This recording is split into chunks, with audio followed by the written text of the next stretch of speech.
Maria, back to you. All right, Blake, thank you so much. Blake Berman joining me now is the Fox News digital politics editor and co-host of Fox News Channel's I'll Tell You What, Chris Stirewalt. Chris, good to see you. Thanks so much for joining us. Good morning. I want to talk about the House and Senate races because, of course, that's really critical. But first, let's talk, broadly speaking, based on these latest Fox News polls. Where do we stand in terms of this election from your standpoint? Can Trump regain any traction in the next 25 days? Well, he doesn't seem to be trying to. He keeps going back to his base. He keeps with conspiracy theories and misinformation and denying the polls and it's us against the world. He's really sort of summoning the original core group of his supporters back together.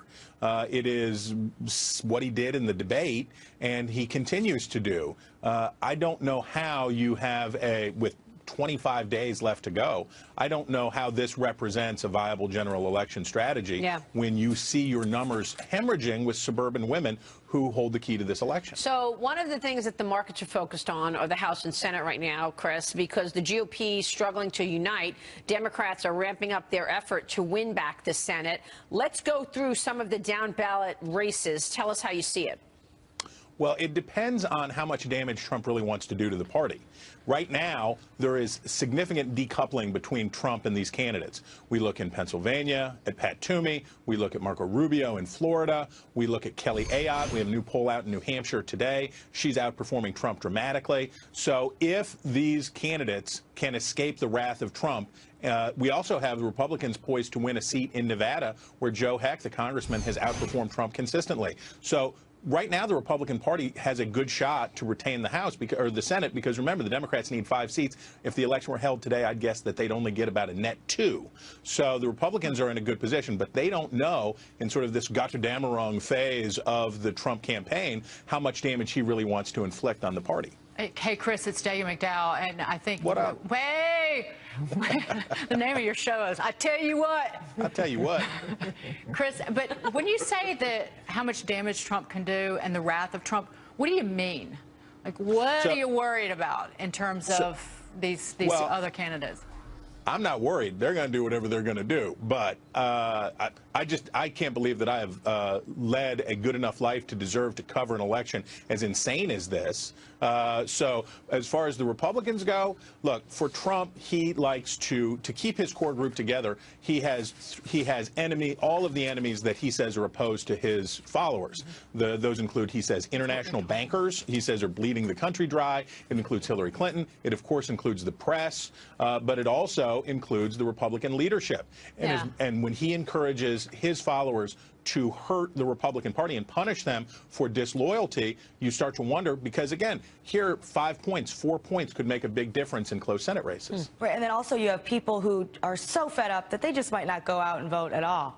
I mean, do you think that's going to be affecting it? I mean, I really... in terms of, House and Senate races, there'll be people who might not want to support the establishment because they do support Trump, or people that don't support Trump, so they might just not vote. Well, we have to remember the problem the Republicans have this time is about 30 million people participated in the primaries. If all of them go and vote and all voted for Trump, they'd still be 40 million votes short. So yes, the internecine warfare between establishment and libertarian and conservative and all of the different 31 flavors of republicanism are interesting and can have effects at the margins. The problem that the party's really facing in the main right now is that for those 40 million votes, their presidential nominee never bothered to go and talk to those voters. Chris, James Freeman here from the Journal. Looking at the polls, especially the Fox polls, it seems to me that if Donald Trump did nothing for the next 25 days but talk about his tax cuts and his politically incorrect war on terror, he could still win this thing. What do you think? Well, I guess if a frog had wings, it wouldn't bump its bottom when it went over the door jam. You don't think so, You're writing him off. Hey, what about the fact, you made a good point earlier, the fact that, look, you look at the polls and you still have Johnson out there, right? Those people have to go somewhere. Yeah, I mean, traditionally, the third-party vote shrinks as we get toward Election Day. Now, the Clinton people seem to think those are their votes, but libertarians are often natural Republican votes. Do you see that vote moving?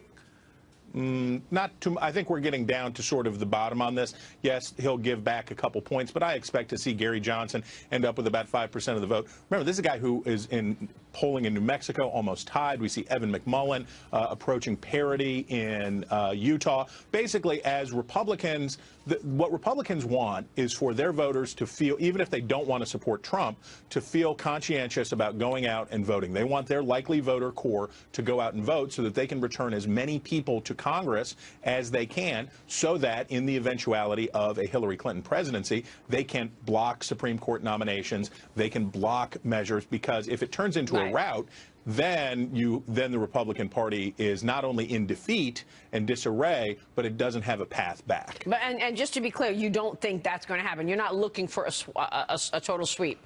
Right now, I would say if the election were held today, Trump would lose by a margin of a Dukakis to Dole size, and that the Republicans would hold the Senate, they would lose seats in both the House and the Senate, but within tolerances of the size of their majorities. Chris, good to see you.